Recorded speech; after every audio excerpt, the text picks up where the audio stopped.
시청자 여러분 안녕하십니까? 경북 동해안 지역은 내일 대체로 맑고 낮 최고 기온이 오늘보다 더 올라 포근하겠습니다. 초미세먼지 농도는 한때 나쁨 수준을 보이겠습니다.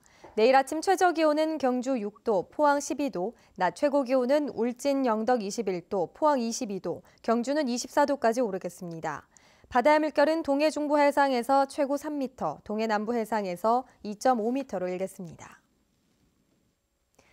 2,300여 세대가 들어서는 포항 창포동의 아파트 대단지가 본격적인 입주를 시작했는데요. 하지만 이사 날짜를 정하는 첫날부터 건설사의 안내 전화가 먹통이 되는 등 입주 예정자들이 큰 혼란을 겪었습니다. 박상환 기자가 보도합니다. 아파트 현장 사무실로 길게 늘어선 줄. 입주 예정자들이 이사 날짜를 정하기 위해 아침부터 현장으로 달려온 겁니다. 전화로만 받기로 했는데 갑자기 이렇게 줄 서서 받는다고 해가지고 이제 카페 같은 데 보고 뛰어나왔거든요. 건설사 공고문에는 입주민 편의를 위해 전화로 접수가 가능하다고 했지만 입주민들이 몇 시간째 전화를 걸어도 연결되지 않았습니다. 죄송합니다. 모든 상담원이 전화를 받고 있습니다. 잠시 후 다시 이용해 주시기 바랍니다. 급한 마음에 직접 현장으로 온 입주 예정자들은 간신히 이사 날짜를 정할 수 있었습니다. 일단 현장 온 사람들 우선으로 줄 서서 접수 진행하고 내일 전화 다시 개통해서 내일 전화 접수 다시 받는다고. 하지만 서울이나 부산, 대구 등 다른 지역에서 이사를 올 예정이거나 맞벌이 가정으로 현장에 올 수 없는 입주 예정자들은 전화가 아닌 현장 접수에 불만이 가득합니다. 작업복 입고 오신 분들도 계시고 그나마 올 수 있는 여건이 되신 분들은 괜찮은데 여건이 안 되신 분들은 자꾸 밀어나니까. 이에 대해 건설사 측은 한꺼번에 많은 사람들이 전화를 걸어와 시스템이 과부하로 연결되지 않았다며 복구 중이라고 밝혔습니다. 3월 전국의 주요 아파트 입주 물량 중 가장 많은 물량인 포항 창포지구. 건설사의 안일한 대처에 새 보금자리를 꾸리려는 입주 예정자들이 큰 불편을 겪고 있습니다. MBC 뉴스 박상환입니다. 포항시가 미국의 철강 규제 조치로 지역 기업들이 어려움을 겪을 것으로 예상되자 다양한 지원책을 마련합니다. 이를 위해 시청 투자기업지원과에 철강 제품 수출 상황실을 설치해 운영합니다. 철강 제품 수출 상황실은 앞으로 진행되는 철강 분야 국제 무역 관계 상황 관리와 정부 부처에 산재한 수출 지원 업무 연계, 소개를 담당합니다. 또 긴급 경영 안정자금 특별 융자가 가능하도록 시중은행과 협의하고 3%대의 이자를 포항시가 부담하기로 했습니다. 바른미래당 경북도당은 합당 후 첫 공식 행사로 오늘 포항에서 개편대회를 가졌습니다.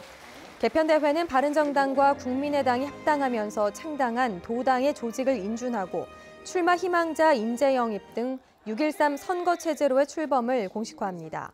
오늘 바른미래당 경북도당 개편대회에는 유승민 공동대표와 안철수 전 대표 등이 참석해 민심 잡기에 나섰고 개편대회 후 유승민 대표는 흥앱 성공리 마을회관을 방문해 지진 피해 복구 상황을 점검하고 주민 고충을 청취했습니다. 더불어민주당 경북도당이 대구시 산격동의 도당 사무실을 지난주 안동시 옥동으로 이전했습니다. 도청 이전 이후 원내 정당이 안동의 도당 사무실을 연 건 바른미래당 경북도당에 이어 두 번째입니다. 민주당 경북도당은 당 사무처 직원 5명도 모두 안동으로 이주하고 6월 지방선거 준비에 들어갔습니다. 경상북도 선거관리위원회는 제7회 전국 동시지방선거 90일 전인 15일부터 후보자와 관련 있는 출판기념회 개최 등이 제한 또는 금지된다고 밝혔습니다. 선거 90일 전부터 제한 금지되는 행위는 후보와 관련 있는 출판기념회, 국회의원과 지방의원의 의정활동 보고, 후보자 명의의 광고와 광고 출연 등입니다.